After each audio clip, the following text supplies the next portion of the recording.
ಬೆಳಿಗ್ಗೆ ಊರು ತಲುಪ್ತೇವೆ ಅಂತ ಬಸ್ಸು ಹತ್ತಿದವರು ಮಧ್ಯರಾತ್ರಿ ಮಧ್ಯ ರಸ್ತೆಯಲ್ಲೇ ಚಿರನಿದ್ರೆಗೆ ಜಾರಿದ್ದಾರೆ.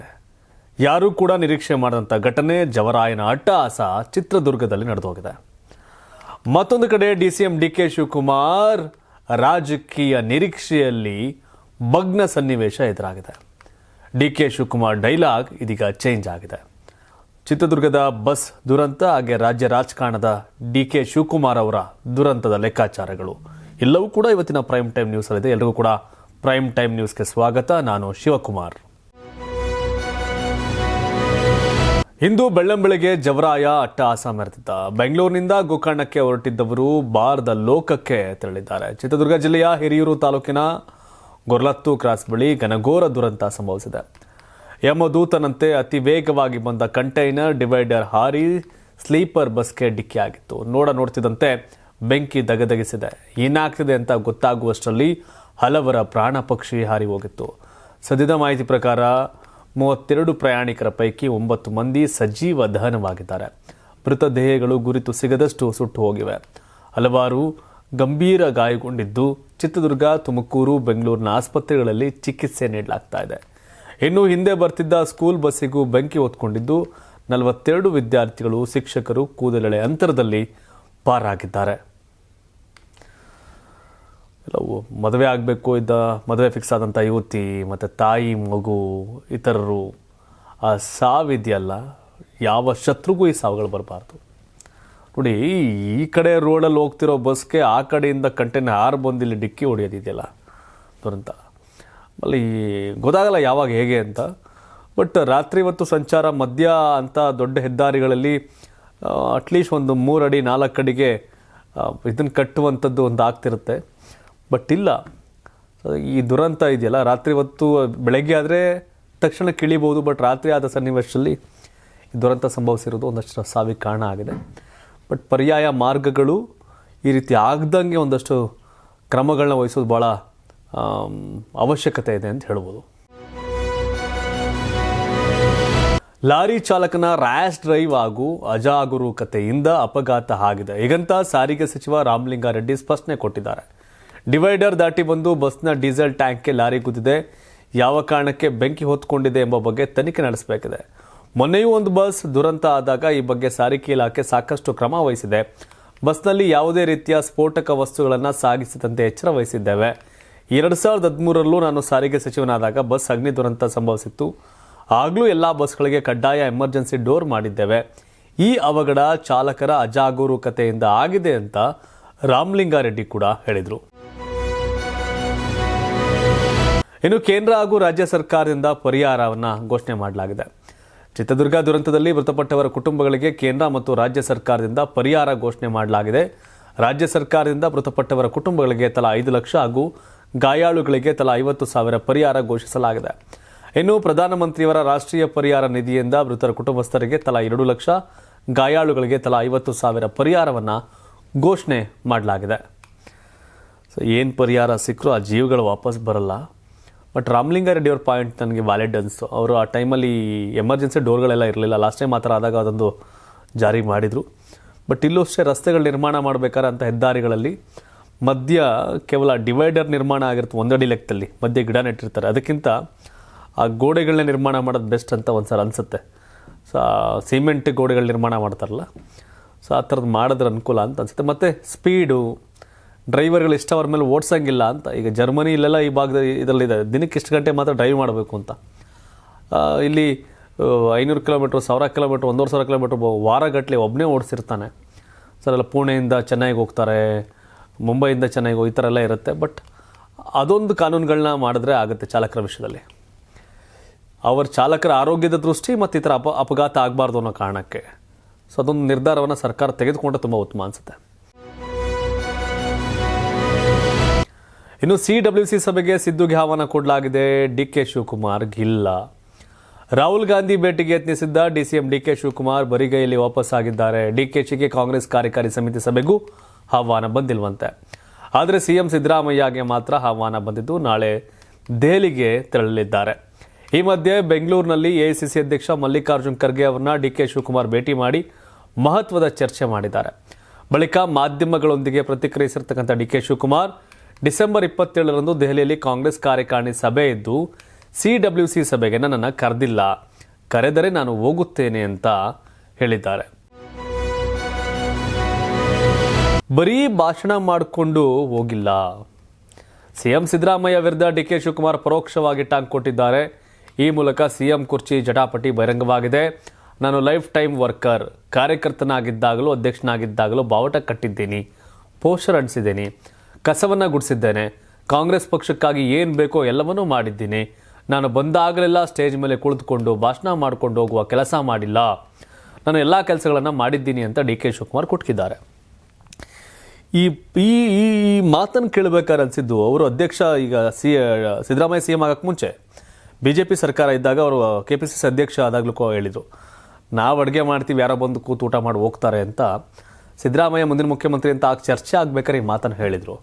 ಆ್ಯಂಡ್ ಎರಡನೇದು, ಡಿ ಕೆ ಶಿವಕುಮಾರ್ ಕಾರ್ಯಕರ್ತ ಆಗಿದ್ದಾಗಲೂ ಬಾವುಟ ಕಟ್ಟವರೇ, ಅಧ್ಯಕ್ಷ ಆಗಿದ್ದಾಗಲೂ ಬಾವುಟ ಕಟ್ಟಿದ್ದಾರೆ. ಡಿ ಕೆ ಶಿವಕುಮಾರ್ ಕಾರ್ಯಕರ್ತನಾಗೇ ಉಳ್ಕೊಂಡಿದ್ದಾರೆ. ಆದರೆ ಮುಖ್ಯಮಂತ್ರಿ ಆಗಬೇಕಾದ್ರೆ ಏನು ಮಾಡಬೇಕಾಗಿತ್ತು? ಡಿ ಕೆ ಶಿವಕುಮಾರ್ ನನಗೆ ಹೈಕಮಾಂಡ್ ದೇಗುಲ, ಕೈ ಮುಗಿರ್ತೀನಿ, ಪ್ರಾರ್ಥನೆ ಮಾಡ್ತೀನಿ, ಅವ್ರು ಹೇಳ್ತಾರೆ ನನಗೆ ಶಾಸಕರಲ್ಲ ಹೈಕಮಾಂಡ್ ಹೇಳಬೇಕು ಅಂತ ಹೇಳ್ತಾರೆ. ಹೈಕಮಾಂಡೇ ಕೈ ಕೊಟ್ಟಿದೆ. ಯಾವ ಕಾರಣಕ್ಕೆ? ಡಿ ಕೆ ಶಿವಕುಮಾರ್ ಜೊತೆ ಶಾಸಕರ ಸಂಖ್ಯೆ ಬೇಕಾದಷ್ಟಿಲ್ಲ ಅಂತ. ಮಾತು, ನಡವಳಿಕೆ ಎಲ್ಲವೂ ಕೂಡ ಚೇಂಜ್ ಆಗಬೇಕಾಗಿತ್ತು. ಡೋಂಟ್ ಕೇರ್ ಕಲ್ಚರೇ ಇವತ್ತು ಡಿ ಕೆ ಶಿವಕುಮಾರ್ ಮುಳುವಾಗಿರೋದು. ನಾವೆಲ್ಲ ರೆಡಿ ಮಾಡ್ತೀವಿ, ಭಾಷಣ ಮಾಡ್ಕೊಂಡು ಹೋದ್ರು, ಹೋಗಿಲ್ಲ, ಕೆಲಸ ಮಾಡಿದ್ದೀವಿ, ಅಯ್ಯೋ ದೇವ್ರೆ. ಒಂದಷ್ಟು ವಿಶ್ವಾಸಕ್ಕೆ ತೆಗೆದುಕೊಳ್ಬೇಕಾಗಿತ್ತು. ಹೈಕಮಾಂಡ್ ಇದೆ, ಹೈಕಮಾಂಡ್ ಇದೆ, ಹೈಕಮಾಂಡ್ ಇದೆ ಅಂತ ತಿಳ್ಕೊಂಡಿದೆ ಮೊದಲೇ ತಪ್ಪು ಡಿ ಕೆ ಶಿವಕುಮಾರ್ ಅವ್ರದ್ದು. ಎಲ್ಲಿದೆ ಹೈಕಮಾಂಡ್? ಹೈಕಮಾಂಡ್ ಎಲ್ಲಿದೆ? ಹೈಕಮಾಂಡೇ ಇಲ್ಲ. ಹೈಕಮಾಂಡ್ ಇಲ್ಲ. ಯಾಕೆ ಅಂದರೆ ಹೈಕಮಾಂಡ್ ಇದೆ ಅಂತ ಭಾವಿಸಿದ್ದೆ ಮೊದಲನೇ ತಪ್ಪು. ಕಾಂಗ್ರೆಸ್ನ 136 ಶಾಸಕರನ್ನ ವಿಶ್ವಾಸಕ್ಕೆ ತಗೊಂಡು ಡಿ ಕೆ ಶಿವಕುಮಾರ್ ಕೆಲಸ ಮಾಡಿದ್ರೆ ಇವತ್ತು ಹೈಕಮಾಂಡ್ನ ಗೋಗರಿಯೋ ಆಗಿರಲಿಲ್ಲ. ಸಿದ್ದರಾಮಯ್ಯವಲ್ಲ, ಆ್ಯಂಡ್ ಎಲ್ಲಿಗೂ ಆಗಲ್ಲ ರೀ, ಹೆಂಗ್ರಿ ಬಿಡೋದು ಅಂತ. ಡಿ ಕೆ ಶಿವಕುಮಾರ್ಗೆ ಈಗಲೂ ವಿರೋಧ ವ್ಯಕ್ತವಾಗ್ತಿದೆ ಅಂದರೆ ಅದಕ್ಕೆ ಕಾರಣ D K Shivakumar good listener ಆಗಬೇಕಾಗಿತ್ತು, ಕೇಳಿಸ್ಕೋಬೇಕಾಗಿತ್ತು ಶಾಸಕರ ಸಮಸ್ಯೆಗಳನ್ನ, ತನ್ನ ಪಕ್ಷದ ಶಾಸಕರ ಸಮಸ್ಯೆಗಳನ್ನ ಕೇಳಿಸ್ಕೋಬೇಕಾಗಿತ್ತು. ವಿಪಕ್ಷದವ್ರಿಗೆ ಆವಾಜ್ ಹಾಕ್ಲಿ, JDSನವ್ರಿಗೆ BJP ಅವ್ರಿಗೆ ಸಹಜ ರಾಜಕೀಯದಲ್ಲಿ ಅವ್ರಿಗೆ ಹಾಕ್ತಾರೆ, ಇವ್ರಿಗೆ ಹಾಕ್ತಾರೆ. ಬಟ್ ಕಾಂಗ್ರೆಸ್ ಶಾಸಕರನ್ನೇ ವಿಶ್ವಾಸಕ್ಕೆ ತಗೊಂಡಿಲ್ಲ ಅನ್ನೋದೇ ದೊಡ್ಡ ಆರೋಪ ಇರೋದು. ಕಳ್ಕೊಳ್ಳೋದು ಏನೂ ಇರಲಿಲ್ಲ. ಕರೆದೊಂದು ಕಾಫಿ ಕುಡಿಸಿದ್ರಾಗಿರೋದು, ಕರೆದೊಂದು ಊಟ ಹಾಕಿದ್ರಾಗಿರೋದು, ಬಂದವ್ರನ್ನ ಮಾತಾಡ್ಸಿದ್ರಾಗಿರೋದು ಮನೆ ಬಾಗ್ಲಿಗೆ. CM ಲಿಂಗಪ್ಪ ಮಾತು ಇವತ್ತಿಗೂ ಕಿವಿಲಿದೆ. ಬಂದ್ರೆ ಹಿಂಗೆ ತಿರ್ಕೊಂಡು ಹೋಗೋದು, ಮಗ ಕೊಟ್ಟು ಮಾತಾಡೋದಿಲ್ಲ. ಎಸ್, ಡಿ ಕೆ ಶಿವಕುಮಾರ್ ಹೈಕಮಾಂಡ್ನ ನಂಬ್ಕೊಂಡಿದ್ದು ದೊಡ್ಡ ಸಮಸ್ಯೆ. ಸಿದ್ದರಾಮಯ್ಯ ಹತ್ರ ಡಿ ಕೆ ಶಿವಕುಮಾರೇ ಮುಖ್ಯಮಂತ್ರಿ ಚರ್ಚೆ ಇದ್ದಿದ್ದು. ಆದರೆ ಈ 2.5 ವರ್ಷಗಳಲ್ಲಿ ತನ್ನ ಪಕ್ಷದ ಶಾಸಕರನ್ನ ವಿಶ್ವಾಸಕ್ಕೆ ತಗೊಂಡು ಹೋಗ್ಬಿಟ್ಟಿದ್ರೆ ಏನೂ ಮಾಡೋಕ್ಕಾಗ್ತಿರ್ಲಿಲ್ಲ. ವಿಶ್ವಾಸಕ್ಕೆ ವಿಜಯದ ಶಕ್ತಿ ಇದೆ. ಈ ದರ್ಪ, ದೌರ್ಜನ್ಯ, ಮಾತುಗಾರಿಕೆ ಅವೆಲ್ಲ ನಡೆಯಲ್ಲ. ಅದು ಎಷ್ಟೇ ಕೆಲಸ ಮಾಡಿರ್ಬೋದು, ಪಾರ್ಟಿ ಕಟ್ಟಿರ್ಬೋದು, ಏನೇ ಮಾಡಿರ್ಬೋದು, ಆದರೆ ಒಂದಷ್ಟು ಬದಲಾವಣೆಗಳು ಡಿ ಕೆ ಶಿವಕುಮಾರ್ ಆಗಬೇಕಾಗಿತ್ತು. ವಿಶ್ವಾಸ ವಿಶ್ವಾಸ ವಿಶ್ವಾಸ. ಯಾರ್ದು ಊಟ ಹಾಕಿ ಕಾಫಿ ಕೊಟ್ಟು ಕೂಡಿದು ಹೆಗ್ಲ ಮೇಲೆ ಕೈ ಹಾಕೊಂಡು ಹೋಗಿದ್ರೆ ಆಗಿರೋದು. ಈ ಸಿಟ್ಟು ಸೆಡು ರಾತ್ರಿ 2 ಗಂಟೆವರೆಗೂ ಮೀಟಿಂಗ್, ಯಾವ ಪುರುಷಾರ್ಥಕ್ಕವೆಲ್ಲ? ದಿನಕ್ಕೆ ಒಬ್ಬೊಬ್ಬ MLA ಕರ್ಕೊಂಡು ಓಡಾಡಿದ್ರು ಆಗಿರೋದಪ್ಪ, ಮುಗಿದೋಗಿರೋದು ಕಥೆಯಲ್ಲಿ. ಅದ್ರ ಹೈಕಮಾಂಡ್ ಇದೆ, ಹೈಕಮಾಂಡೇ ಎಲ್ಲ. ಎಲ್ಲಿದೆ ಹೈಕಮಾಂಡ್? ಬಾಕ್ಲಾಕವರಲ್ಲಿ. ಹೈಕಮಾಂಡ್ ಎಂಬ ದೇಗುಲಕ್ಕೆ ಬೀಗ ಬಿದ್ದಿದೆ. ಹೈಕಮಾಂಡ್ ಎಂಬ ದೇಗುಲದಲ್ಲಿ AICC ಅಧ್ಯಕ್ಷ ಮಲ್ಲಿಕಾರ್ಜುನ್ ಖರ್ಗೆ ಅವರ ಪ್ರತಿಷ್ಠಾಪನೆ ಮಾಡಿದ್ರು ಅಧ್ಯಕ್ಷ ಅಂತ ನೆಪ ಮಾತ್ರ. ಗರ್ಭಗುಡಿ ಬೇರೆ ಇದೆ. ಆ ಗರ್ಭಗುಡಿ ಬಾಕ್ಲಾಕಿದೆ. ಈಗ ಒಂದು ಹೆಂಗೋ ಮಾಡಿ ನರೇಂದ್ರ ಮೋದಿ ಮೀಟಿಂಗ್ ಅರೇಂಜ್ ಮಾಡ್ಕೊಬಿಡ್ತಾರೆ ಡಿ ಕೆ ಶಿವಕುಮಾರ್ ಅವರು. ರಾಹುಲ್ ಗಾಂಧಿ ಅವ್ರದ್ದು ಅರೇಂಜ್ ಮಾಡ್ಕೊಳಕ್ ಆಗ್ತಾ ಇಲ್ಲ. ಡಿ ಕೆ ಶಿವಕುಮಾರ್ ಅವತ್ತು ಗೆಲ್ಸಿದ್ದು ಅಹಮದ್ ಪಟೇಲ್, ಕಾಂಗ್ರೆಸ್ನ ರಾಜ್ಯಸಭಾ ಮೆಂಬರು, ಅಮಿತ್ ಶಾನ್ ಎದುರಾಕೊಂಡು, BJP ಅವ್ರನ್ನೆಲ್ಲ. ಆದರೆ ರಾಹುಲ್ ಗಾಂಧಿ ಅವ್ರಿಗೆ ಅದು ಯಾವುದೂ ಕಾಣಲ್ಲ. ಯಾಕೆಂದರೆ ಅವ್ರು ಅದ್ಯಾವುದು ನೋಡಲ್ಲ. ಅದೇನು ಅಕ್ಕಪಕ್ಕ ಇರೋ ವೇಣುಗೋಪಾಲ್ ಎಲ್ಲ ಏನು ಇನ್ಪುಟ್ ಕೊಡ್ತಾರೋ ಗೊತ್ತಿಲ್ಲ. ಅಟ್ಲೀಸ್ಟ್ ಹೇಳ್ಬೋದಲ್ಲ, ಇಲ್ಲ ಡಿ ಕೆ ಶಿವಕುಮಾರ್ ನಿಮ್ಮದು ಈ ಸಮಸ್ಯೆ ಇದೆ, ನೀವು ವಿಶ್ವಾಸದಲ್ಲಿಲ್ಲ ಶಾಸಕರ ಜೊತೆ, ಫಸ್ಟು ಶಾಸಕರ ವಿಶ್ವಾಸ ಗಳಿಸಿ, ಹೋಗಿ ಶಾಸಕರ ಸಭೆ ಮಾಡಿ, ಶಾಸಕರ ಜೊತೆ ಚೆನ್ನಾಗಿರಿ, ನಿಮ್ಮದು ಖಾತೆಗಳನ್ನ ನೋಡ್ಕೊಳ್ಳಿ, ಬೇರೆಯವ್ರ ವಿಷಯದಲ್ಲಿ ಖ್ಯಾತೆ ಮಾಡೋದು ಬೇಡ ಅಂತ ಡಿ ಕೆ ಶಿವಕುಮಾರ್ ತಿಳಿನಾರ ಹೇಳಬೇಕಾಗಿತ್ತು ಹೈಕಮಾಂಡ್. ಈ ಕಾರಣಕ್ಕೆ ನಾವು ನಿಮಗೆ ಅಧಿಕಾರ ಹಸ್ತಾಂತರ ಮಾಡ್ತಾ ಇಲ್ಲ, ಇದನ್ನು ತಿತ್ಕೊಂಡು ಬನ್ನಿ ಅಂತ ಅಲ್ವಾ. ಈಗ ಡಿ ಕೆ ಶಿವಕುಮಾರ್ ಕಾಂಗ್ರೆಸ್ನ ಮಗ, ಕಾಂಗ್ರೆಸ್ನ ಮನೆಯ ಮಗ, ಕಾಂಗ್ರೆಸ್ನ ಕಟ್ಟಾಳು, ಕಾಂಗ್ರೆಸ್ನ ನಿಷ್ಠಾವಂತ.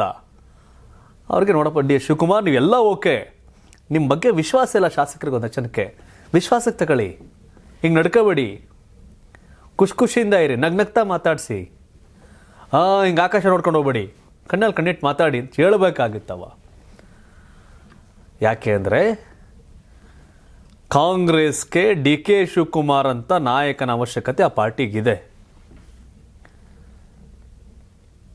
ಆ ಪಾರ್ಟಿಗೆ ನಾನು ರಾಜ್ಯಕ್ಕಿದೆ ಅವು ಇವು ನಾನು ಅವೆಲ್ಲ ಹೇಳಲ್ಲ, ಕಾಂಗ್ರೆಸ್ ಪಾರ್ಟಿಗೆ ಅವಶ್ಯಕತೆ ಇದೆ ಈ ಸನ್ನಿವೇಶದಲ್ಲಿ. ಹಾಗಾಗಿ ಡಿ ಕೆ ಶಿವಕುಮಾರ್ ಕಳೆದ 4-5 ದಿನಗಳಿಂದ ಸಾಮಾನ್ಯ ಕಾರ್ಯಕರ್ತ, ನನಗೇನೂ ಬೇಡ, ಒಳಗೆ ಒತ್ಕೊಂಡು ಬತ್ತಾಯ್ತೆ ನಿರ್ಧಾರಗಳು ಏನು ಅಂತ ಒಮ್ಮಳಿಸಿ ಬರ್ತಿದೆ. ಹಾಗೆ ಡಿ ಕೆ ಶಿವಕುಮಾರ್ ಅಲ್ಲೆಲ್ಲ ಮಂತ್ರಿಗಿರಿ ಕೊಟ್ಟಿಲ್ಲ ಅಂದಾಗಲೇ ಒತ್ತು ಕಿತ್ಕೊಂಡವ್ರು ಎಸ್ ಎಂ ಕೃಷ್ಣ ಅವ್ರ ಹತ್ರ ಬಾಗ್ಲೋದಿದೆ ಅಂತ ಅವ್ರು ಹೇಳೋರು, ನಾವು ಹೇಳಿದಲ್ಲ. ಬಟ್ ಸಿದ್ದರಾಮಯ್ಯನವ್ರು ಅಷ್ಟೇ, ನಾನು ಹೇಳಿದಲ್ಲ, ವಿಶ್ವಾಸಕ್ಕೆ ಕಲ್ಲು ಬೇಕಾರನ್ನ ಕರಗಿಸ್ಬೋದು ಅಂದರೆ ಮಾತುಗೆ ಹೇಳ್ತಾರೆ. ನಾನು ನಿಮಗೆ ನಾನಾ ನೀನಾ ಅಂದರೆ ಎಲ್ಲ ತೊಳೆ ತಡ್ತಾರೆ. ನಾನಾ ನೀನಾ Congress versus BJP, Congress versus Congress ಆಗಬಾರ್ದು, ಶಿವಕುಮಾರ್ ವರ್ಸಸ್ ಆಗದೆ ಅವ್ರ ಜೊತೆ ವಿಶ್ವಾಸಕ್ಕೆ ಬಿದ್ದಿದ್ರೆ ಮುಖ್ಯಮಂತ್ರಿ ಇವತ್ತು ಬಿಡೋ ಮನುಷ್ಯ ಕೆಲಸ ಮಾಡೋ ಪಾರ್ಟಿಗೋಸ್ಕರ ಅಂತ. ಇವತ್ತು ಡಿ ಕೆ ಶಿವಕುಮಾರ್ ಬಗ್ಗೆ ಇರೋ ಒಂದೇ ಒಂದು ನೆಗೆಟಿವ್ ಅಂದರೆ ವಿಶ್ವಾಸಕ್ಕೆ ಇಳಿಸ್ಕೊಂಡಿಲ್ಲ. ವಿಶ್ವಾಸ ಎಲ್ಲ ಬರೀ ಹೈಕಮಾಂಡ್ ಕೊಟ್ಟಿಲ್ವಾ, ನಾವು ಮಾಡಿಲ್ವಾ. ಸಿದ್ದರಾಮಯ್ಯನವರು ಏನು ಮಾಡ್ತಾರೋ ಬಿಡ್ತಾರೋ, ಗುಡ್ಡೆ ಹಾಕೊಂಡು ಕೂತಿರ್ತಾರೆ ನಾಯಕನ ಒಂದು ಕ್ಷಣಕ್ಕೆ. 2013ರಿಂದ 2018 ಸಿದ್ದರಾಮಯ್ಯನವರು ಈಗಿಲ್ಲ. ಅವ್ರ ಸುತ್ತಮುತ್ತ ಕೋಟೆ ಕಟ್ಕೊಂಡಿದ್ದಾರೆ ಒಂದು ಕ್ಷಣ. ಆದರೆ ಡಿ ಕೆ ಶಿವಕುಮಾರ್ ಕೆಲಸಗಾರ ಹೌದು, ಡಿ ಕೆ ಶಿವಕುಮಾರ್ ಸಂಘಟನಾ ಚತುರ ಹೌದು, ಡಿ ಕೆ ಶಿವಕುಮಾರ್ ಪಕ್ಷನಿಷ್ಠ ಹೌದು. ಆದರೆ ಡಿ ಕೆ ಶಿವಕುಮಾರ್ ಶಾಸಕರ ವಿಶ್ವಾಸವನ್ನು ಗಳಿಸುವಲ್ಲಿ ಸೋತಿದ್ದಾರೆ ಅಂತ ಅನ್ಸುತ್ತೆ. ಸೋತಿದ್ದಾರೆ, ಅದಕ್ಕೆ ಕೊಡ್ತಿಲ್ಲ. ನೋಡೋಣ ಏನಾಗುತ್ತೆ ಅಂತ. ಎಸ್, ಸಿದ್ದರಾಮಯ್ಯ ಅವರಂಥ ಆರ್ಥಿಕ ತಜ್ಞ ಎಲ್ಲೂ ಇಲ್ಲ ಈಗಂತೇಳಿದ್ಯಾರು? ಹೌದು, ಸಂಕ್ರಾಂತಿ ಬಳಿಕ ಸಿಎಂ ಬದಲಾವಣೆ ಆಗುತ್ತಾ ಅನ್ನೋ ಮಾಧ್ಯಮಗಳ ಪ್ರಶ್ನೆಗೆ ಕೇಂದ್ರ ಸಚಿವ ಎಚ್ ಡಿ ಕುಮಾರಸ್ವಾಮಿ ವ್ಯಂಗ್ಯವಾಡಿದ್ದಾರೆ. ಬಹುಮತದ ಸರ್ಕಾರ ಇದ್ರೂ ಆರಂಭದಿಂದಲೂ ಇದೇ ವಿಷಯ ಕೇಳಿ ಬರ್ತಿದೆ. ಇನ್ನು ಎಷ್ಟು ದಿನ ಈ ಕಾಲ ಕಳೀತಾರೆ ಈ ರೀತಿ? 5,000 ಕೋಟಿ ಗೃಹಲಕ್ಷ್ಮಿ ಹಣ ಎಲ್ಲಿ ಹೋಯಿತು ಗೊತ್ತಿಲ್ಲ. ಅತಿ ಹೆಚ್ಚು ಬಾರಿ ಬಜೆಟ್ ಮಂಡಿಸಿದ್ದಕ್ಕಾಗಿ ಸಿದ್ದರಾಮಯ್ಯ ಹೇಳ್ತಾರೆ ಮಾಡಿದ್ದೀನಿ ಅಂತ. ಇವರಂಥ ಆರ್ಥಿಕ ತಜ್ಞ ಈ ಪ್ರಪಂಚದಲ್ಲಿಯೇ ಇಲ್ಲ ಅಂತ ಕುಮಾರಸ್ವಾಮಿ ವ್ಯಂಗ್ಯವಾಗಿ ಹೇಳಿದ್ದಾರೆ. ಕುಮಾರಸ್ವಾಮಿ ಅವರು ಭಾಳ ಆ್ಯಕ್ಟಿವ್ ಆಗಿದ್ದಾರೆ ಈಗ. ಸಿದ್ದರಾಮಯ್ಯನವರು ಸ್ಟ್ರಾಂಗ್, ಹೌದು, ಭಾಳಷ್ಟು ಬಾರಿ ಬಜೆಟ್ ಮಂಡಿಸಿದ್ದಾರೆ. ಅವ್ರ ಥರ ಆರ್ಥಿಕ ಸಚಿವ ಯಾರೂ ಇಲ್ಲ, ತಜ್ಞ ಅಂತ ನಾವೆಲ್ಲ ಒಪ್ಪಕ್ಕೆ ರೆಡಿ ಇಲ್ಲ. ಯಾಕೆಂದರೆ ಯಾರೂ ಒಪ್ಪಲ್ಲ. ಹಂಗೆ ವ್ಯಂಗ್ಯವಾಗಿ ಅಷ್ಟೇ ಅವ್ರು ಹೇಳಿರೋದು, ನೀವು ಸೀರಿಯಸ್ ಆಗಿ ತಗೋಬೇಡಿ. ಮದ್ಯದಂಗಡಿ ಲೈಸೆನ್ಸ್ಗೆ 1.95 ಕೋಟಿ. ಹೌದು, ರಾಜ್ಯ ಸರ್ಕಾರವನ್ನು ಲೂಟಿ ಸರ್ಕಾರ ಅಂತ ಎಚ್ ಡಿ ಕುಮಾರಸ್ವಾಮಿ ಗುಡುಗಿದ್ದಾರೆ. ದಾವಣಗೆರೆಯಲ್ಲಿ ಮಾತನಾಡಿದ ಕುಮಾರಸ್ವಾಮಿ ಅವರು ಮದ್ಯದಂಗಡಿ ಪರವಾನಗಿಯೊಂದಕ್ಕೆ 1,95,00,000 ದರವನ್ನು ನಿಗದಿ ಮಾಡಿದೆ. ಇದು ಲೂಟಿ ಅಲ್ಲದೆ ಮತ್ತೇನು? ಜನರಿಗೆ ಇನ್ನೂ ದೊಡ್ಡ ಪ್ರಮಾಣದಲ್ಲಿ ಕುಡಿತದ ಚಟ ಹತ್ತಿಸಲು ಸರ್ಕಾರವೇ ಉತ್ತೇಜನ ನೀಡ್ತಾ ಇದೆ. ಇದೇ ರೀತಿ ಪ್ರತಿಯೊಂದು ಇಲಾಖೆಯನ್ನು ಲೂಟಿ ಮಾಡುತ್ತಿದೆ. ವಿವಿಧ ಯೋಜನೆಗಳ ಹಣ ಅನುದಾನವನ್ನು ದುರುಪಯೋಗ ಮಾಡಿಕೊಳ್ತಿದೆ. ಎಷ್ಟು ಸಾಧ್ಯವೋ ಅಷ್ಟರ ಮಟ್ಟಿಗೆ ರಾಜ್ಯದ ಖಜಾನೆಯನ್ನು ಕೊಳ್ಳೆ ಹೊಡೆಯಲಾಗ್ತಿದೆ ಅಂತ ಕುಮಾರಸ್ವಾಮಿ ಅವರು ಲೇವಡಿ ಮಾಡಿದ್ದಾರೆ. ಕೆಲಸ ಮಾಡಿದರೆ ಚಪ್ಪಲಿ ಹೊಡಿತಾರೆ. ಮಾಗಡಿಯ ಸಾರ್ವಜನಿಕ ಕುಂದುಕೊರತೆ ಸಭೆಯಲ್ಲಿ ಶಾಸಕ ಎಚ್ ಸಿ ಬಾಲಕೃಷ್ಣ ಕೆಂಡಾಮಂಡಲರಾಗಿದ್ದರು. ಜನರ ಕೆಲಸಗಳನ್ನು ವಿಳಂಬ ಮಾಡ್ತಿರುವ ಬಗ್ಗೆ ದೂರು ಬಂದಿದೆ. ಆ ವೇಳೆ ತಹಶೀಲ್ದಾರ್ ಶರತ್ ಕುಮಾರ್ಗೆ ಬಹಿರಂಗವಾಗಿ ಹಿಗ್ಗಾಮುಗ್ಗಾ ತರಾಟೆಗೆ ತೆಗೆದುಕೊಂಡಿದ್ದಾರೆ. ಏಕೀಗ ಸಾಯಿಸ್ತಿದ್ದೀರಾ? ನಾಚಿಕೆ ಆಗಲ್ವಾ ನಿಮಗೆ? ಕೆಲಸಗಳನ್ನು ಸರಿಯಾಗಿ ಮಾಡಿಸದಿದ್ದಕ್ಕೆ ಮೊದಲು ನನಗೆ ಚಪ್ಪಲಿಲಿ ಹೊಡಿತಾರೆ, ಆಮೇಲೆ ನಿಮ್ಗೆ ಹೊಡಿತಾರೆ ಅಂತ ಖಡಕ್ ಎಚ್ಚರಿಕೆ ಕೊಟ್ಟಿದ್ದಾರೆ. IAS ಅಧಿಕಾರಿ DK ರವಿ ತೀರ್ಕೊಂಡಾಗ ಜನ ಕಣ್ಣೀರು ಹಾಕಿದ್ರು. ಅವರು ಮಾಡಿದ ಕೆಲಸ ಆಗಿತ್ತು, ಆ ರೀತಿ ಕೆಲಸ ಮಾಡಿದ್ರು ಅವರು. ನೀವೀಗ ಜನರನ್ನು ಸತಾಯಿಸ್ತಾ ಹೋದರೆ ನೀವು ಸತ್ತಾಗ ಯಾರಾದರೂ ಬಂದು ಕಣ್ಣೀರು ಹಾಕ್ತಾರಾ ಅಂತ ಗುಡುಗಿದ್ರು. ಕರೆಕ್ಟು, ಜನ ಕೆಲಸ ಮಾಡಿದ ಜನಪ್ರತಿನಿಧಿಗೆ ಹೋಗಿತಾರೆ. ಅದಕ್ಕೆ ಕಾರಣ ಅಧಿಕಾರಿ ಆಗಿರೋ ನೆಕ್ಸ್ಟ್ ಅವ್ರಿಗೂ ಹೊಡಿತಾರೆ, ಅವ್ರಿಗೂ ಹೋಗಿದ್ದಾರೆ. ಬಟ್ ಕೆಲಸ ಮಾಡಬೇಕು ಅಧಿಕಾರಿಗಳು. ಮಾಗಡಿ ಬಾಲಕೃಷ್ಣ ಅವರ ವರ್ಕಿಂಗ್ ಸ್ಟೈಲೇ ಹಂಗೆ, ಅವರು ಸ್ಟ್ರಾಂಗಾಗಿ ರಿಯಾಕ್ಟ್ ಮಾಡ್ತಾರೆ. ಸೊ ಹಾಗಾಗಿ ಮನುಷ್ಯ ಮುಖಾಮುಖಿ ನೋಡಲ್ಲ. ಬಟ್ ಈ ವಿಷಯದಲ್ಲಿ ತಪ್ಪೇನಿಲ್ಲ ಅನಿಸುತ್ತೆ. ಯಾಕಂದರೆ ಜನ ರೊಚ್ಚಿಗೆ ಆದರೆ ಅವ್ರು MLA ನೋಡಲ್ಲ, ಅಧಿಕಾರಿ ನೋಡಲ್ಲ. ಹಾಗಾಗಿ ಅಧಿಕಾರಿ ಕಾರಣಕ್ಕೆ ಯಾಕೆ ಜನಪ್ರತಿನಿಧಿ ಒಬ್ಬ ಬಯಸ್ಕೋಬೇಕು? ಹಾಗಾಗಿ ಹಂಗೆ ರಿಯಾಕ್ಟ್ ಮಾಡಿದ್ದಾರೆ ಅಂತ ಅನ್ಕೋತೀನಿ. ಬಟ್ ಬೇರೆ ಏನಿರಲ್ಲ ಅವ್ರಿಗೆ ಉದ್ದೇಶ. ಒಳ್ಳೆ ಮನುಷ್ಯ, ಒಂದು ಸ್ವಲ್ಪ ರಫಾಗಿ ಮಾತಾಡ್ತಾರೆ. ಮನೆ ಒಡೆಯೋಕೆ ಹೋಗಬಾರ್ದು. ದರ್ಶನ್ ಸುದೀಪ್ ಫ್ಯಾನ್ಸ್ ವಾರ್ ಬಗ್ಗೆ ನಟ ಶಿವರಾಜ್ ಕುಮಾರ್ ಖಡಕ್ ಟಾಂಗ್ ಕೊಟ್ಟಿದ್ದಾರೆ. ಯಾರ ಮನೆಯನ್ನು ಒಡೆಯೋಕೆ ಹೋಗಬಾರ್ದು, ಯಾರ ಭಾವನೆಗಳ ಜೊತೆ ಆಟ ಆಡಬಾರ್ದು. ಸಮಸ್ಯೆ ಪರಿಹರಿಸಲು ಪ್ರಯತ್ನಿಸಬೇಕು. ಇದ್ದಷ್ಟು ದಿನ ಎಲ್ಲರೂ ಚೆನ್ನಾಗಿರೋಣ, ಬದುಕೋಣ, ಬದುಕಲು ಬಿಡೋಣ, ಮನುಷ್ಯನನ್ನು ಅರ್ಥ ಮಾಡ್ಕೊಳ್ಬೇಕು ಅಂತ ಡಾಕ್ಟರ್ ಶಿವರಾಜ್ ಕುಮಾರ್ ಕರೆ ಕೊಟ್ಟಿದ್ದಾರೆ. ಕರೆಕ್ಟು, ಹೇಳಿಯೋದಿಲ್ಲ ಕರೆಕ್ಟು. ಯಾಕಂದರೆ ಯಾರು ಯಾರನ್ನೂ ಹಾಳು ಮಾಡೋಕ್ಕೆ ಹೋಗಬಾರ್ದು. ಮನೇನ ಎಲ್ಲರೂ ಚೆನ್ನಾಗಿರಬೇಕು, ಬದುಕಿರೋದು 3 ದಿನ ಚೆನ್ನಾಗಿರಬೇಕು. ಯಾರನ್ನೋ ಓಲೈಕೆ ಮಾಡ್ಕೊಳ್ಳೋಕ್ಕೆ, ಇನ್ಯಾರನ್ನೋ ಓಲೈಕೆ ಮಾಡೋಕ್ಕೆ, ಮತ್ತೊಬ್ಬರನ್ನ ಯಾರೋ ಜೊತೆ ಸೇರೋದು, ಇನ್ಯಾರ್ದೋ ಮಾಡೋದು, ಯಾವುದೂ ಮಾಡಬಾರ್ದು. ಮೆಟಾ ಬಳಿ ಮಾಹಿತಿ ಕೇಳಿದ CCB. ನಟ ದರ್ಶನ್ ಪತ್ನಿ ವಿಜಯಲಕ್ಷ್ಮಿಗೆ ಸೋಷಿಯಲ್ ಮೀಡಿಯಾಗಳಲ್ಲಿ ಮಾಡಿರ್ತಕ್ಕಂಥ ಅಶ್ಲೀಲ ಕಾಮೆಂಟ್ಗಳ ವಿರುದ್ಧದ ತನಿಖೆ ತೀವ್ರಗೊಂಡಿದೆ. ದೂರಿನ ಆಧಾರದಲ್ಲಿ CCB ಪೊಲೀಸರು 3 ತಂಡಗಳಾಗಿ ತನಿಖೆ ಆರಂಭಿಸಿದ್ದಾರೆ. ಈಗಾಗಲೇ ಕೆಟ್ಟ ಕಾಮೆಂಟ್ ಮಾಡಿರ್ತಕ್ಕಂಥ ಖಾತೆಗಳ ಕುರಿತು ಮೆಟಾ ಸಂಸ್ಥೆ ಬಳಿ ಮಾಹಿತಿ ಕೇಳಿದ್ದಾರೆ. ಡಿಸೆಂಬರ್ 26ರೊಳಗೆ ಖಾತೆಗಳ ಮಾಹಿತಿ ಲಭ್ಯವಾಗಲಿದೆ. ನಕಲಿ ಖಾತೆಗಳು ಯಾವ IP ಅಡ್ರೆಸ್ ಬಳಸಿ ಕಮೆಂಟ್ ಮಾಡಿದ್ದಾರೆ, IP ಅಡ್ರೆಸ್ನಲ್ಲಿ ಯಾವ ನಂಬರ್ ಆಕ್ಟಿವ್ ಆಗಿದೆ ಅನ್ನೋ ಕುರಿತು ಪರಿಶೀಲನೆ ನಡೆಸಿದ್ದಾರೆ. ಇನ್ನು ವಿಜಯಲಕ್ಷ್ಮಿ ತಮ್ಮ ದೂರಿನಲ್ಲಿ 18 ಸೋಷಿಯಲ್ ಮೀಡಿಯಾ ಖಾತೆಗಳನ್ನು ಉಲ್ಲೇಖಿಸಿದ್ದರು. ಎಸ್, ಅವತ್ತು ಪವಿತ್ರ ಗೌಡಗೆ ಹಂಗೆ ಮೆಸೇಜ್ ಮಾಡಲಾಗ ಘಟನೆಗಳಾಯಿತು. ಅದಾದಮೇಲೆ ರಮ್ಯಾ ಹೇಳಿಕೆ, ದರ್ಶನ್ ಫ್ಯಾನ್ಸ್ ಒಂದಷ್ಟು ಕಾಮೆಂಟ್ಸು, ನಂತರ ರಮ್ಯಾ ದೂರು ಕೊಟ್ಟರು, ಆಗ ಥರ ಆ್ಯಕ್ಷನ್ ಆಯಿತು. ಬಟ್ ವಿಜಯಲಕ್ಷ್ಮಿ ನಡೆ ಅಪ್ರಿಷಿಯೇಟ್ ಮಾಡಬೇಕು. ಬರೀ ನೇರವಾಗಿ ಬೈದರೆ ಮಾತ್ರ ಅದು ಗೊತ್ತಾಗಲ್ಲ, ರೆಕಾರ್ಡ್ ಆಗಿಲ್ಲ ಅಂದರೆ. ಆದರೆ ಸೋಷಿಯಲ್ ಮೀಡಿಯಾದಲ್ಲಿ ಕಾಮೆಂಟ್ ಹಾಕಲೆಲ್ಲೋ ಕೂತ್ಕೊಂಡು ಫುಲ್ಲು ಬಡ್ಕೊಂಡು ನಗ್ತಾ ಇದ್ದರೆ ಎತ್ತಾಕೊಂಡು ಹೋಗ್ತಾರೆ. ಒಂದು ಲಿಮಿಟ್ ಇರಲಿ. ಟೀಕೆ ಮಾಡೋಕ್ಕೂ ಒಂದು ಲಿಮಿಟ್ ಇರುತ್ತೆ. ಅಶ್ಲೀಲವಾಗಿ ಮೆಸೇಜ್ ಮಾಡೋದು, ಅಶ್ಲೀಲವಾಗಿ ಕಾಮೆಂಟ್ ಮಾಡೋದು, ಸೋಷಿಯಲ್ ಮೀಡಿಯಾ 4 ಲೈನ್ ಬರ್ದು ಪೌರುಷ ತೋರೋದಿದೆಯಲ್ಲ, ಅದಲ್ಲ. ಟೀಕೆ ಟಿಪ್ಪಣಿ ಮಾಡೋಕ್ಕೆ ಒಂದಷ್ಟು ಲಿಮಿಟ್ ಇದೆ. ಅದನ್ನ ಮೀರ್ ಮಾಡುವಂಥದ್ದು ಏನೈತಲ್ಲಿ ಹುಡುಗೋಸಿ? ಏನಿಲ್ಲ. ಏನೇನೋ ತಾವೇನು ಹೇಳ್ತೀರಿ? ಸೋಷಿಯಲ್ ಮೀಡಿಯಾದಲ್ಲಿ ಈ ರೀತಿಯ ಸಂಘರ್ಷ, ಈ ರೀತಿಯ ಕೆಟ್ಟ ಕಾಮೆಂಟ್ಗಳ ಬಗ್ಗೆ ನಿಮ್ಮ ಅಭಿಪ್ರಾಯಗಳೇನು? ಕಾಮೆಂಟ್ ಮಾಡಿ ತಿಳಿಸಿ. ಧನ್ಯವಾದ. ಇದು ಕರ್ನಾಟಕ ಟಿವಿ, ಕನ್ನಡಿಗರ ಧ್ವನಿ. ಸಪ್ತಗಿರಿ NPS ಯೂನಿವರ್ಸಿಟಿ ಅರ್ಪಿಸುವ ನಂದನ ಪ್ಯಾಲೇಸ್ ಸಹ ಪ್ರಾಯೋಜಕತ್ವದಲ್ಲಿ ಕರ್ನಾಟಕ ಟಿವಿ ಮತ್ತು AT6 ವತಿಯಿಂದ ಸಂಕ್ರಾಂತಿ ಹಬ್ಬದ ಪ್ರಯುಕ್ತ ರಾಜ್ಯ ಮಟ್ಟದ ರಂಗೋಲಿ ಸ್ಪರ್ಧೆ, ಬೆಂಗಳೂರು ಸೇರಿದಂತೆ ರಾಜ್ಯದ ಹಲವೆಡೆ ಸ್ಪರ್ಧೆಯಲ್ಲಿ ಭಾಗಿಯಾಗಿ ಆಕರ್ಷಕ ಬಹುಮಾನ ಗೆಲ್ಲಿ. ಹೆಸರು ನೋಂದಾಯಿಸಲು ಕರೆ ಮಾಡಿ 9113549531. ತಾಲೂಕು, ಜಿಲ್ಲಾ ಮಟ್ಟ ಹಾಗೂ ಬೆಂಗಳೂರಿನಲ್ಲಿ ಏರಿಯಾವಾರು ಸಂಕ್ರಾಂತಿ ರಂಗೋಲಿ ಸ್ಪರ್ಧೆ. ಅರ್ಹತಾ ಸುತ್ತಿನಿಂದ ಗ್ರ್ಯಾಂಡ್ ಫಿನಾಲೆ ತನಕ ಪ್ರತಿ ಹಂತದಲ್ಲೂ ನಗದು ಬಹುಮಾನ. ಅರ್ಹತಾ ಸುತ್ತಿನ ಮೊದಲ ಬಹುಮಾನ 5,000 ರೂಪಾಯಿ. ಅರ್ಹತಾ ಸುತ್ತಿನ ದ್ವಿತೀಯ ಬಹುಮಾನ 3,000 ರೂಪಾಯಿ. ಅರ್ಹತಾ ಸುತ್ತಿನ ತೃತೀಯ ಬಹುಮಾನ 2,000 ರೂಪಾಯಿ. ಫಿನಾಲೆಯ ಮೊದಲ ಬಹುಮಾನ 30,000 ರೂಪಾಯಿ. ಫಿನಾಲೆಯ ದ್ವಿತೀಯ ಬಹುಮಾನ 20,000 ರೂಪಾಯಿ. ಫಿನಾಲೆಯ ತೃತೀಯ ಬಹುಮಾನ 10,000 ರೂಪಾಯಿ. ಒಟ್ಟಾರೆ 5 ಲಕ್ಷ ನಗದು ಬಹುಮಾನ ವಿತರಣೆ.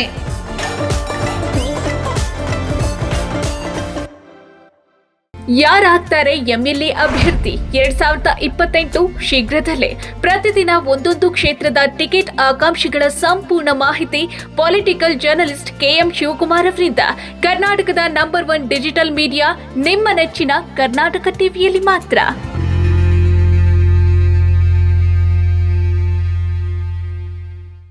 ನೀವು ಸಣ್ಣ ಆಗ್ಬೇಕಲ್ವಾ? ಅದು ಒಂದು ಉತ್ತಮ ಆಹಾರದಿಂದ ಸಣ್ಣ ಆಗ್ಬೇಕಲ್ವಾ? ಪ್ರತಿದಿನ ನಮ್ಮ ಜೀನಿ ಸ್ಲಿಮ್ ನ ಯೂಸ್ ಮಾಡಿ ಯಾವುದೇ ಸೈಡ್ ಎಫೆಕ್ಟ್ ಇಲ್ದಂಗೆ ನೀವು ಸಣ್ಣ ಆಗ್ತೀರಾ.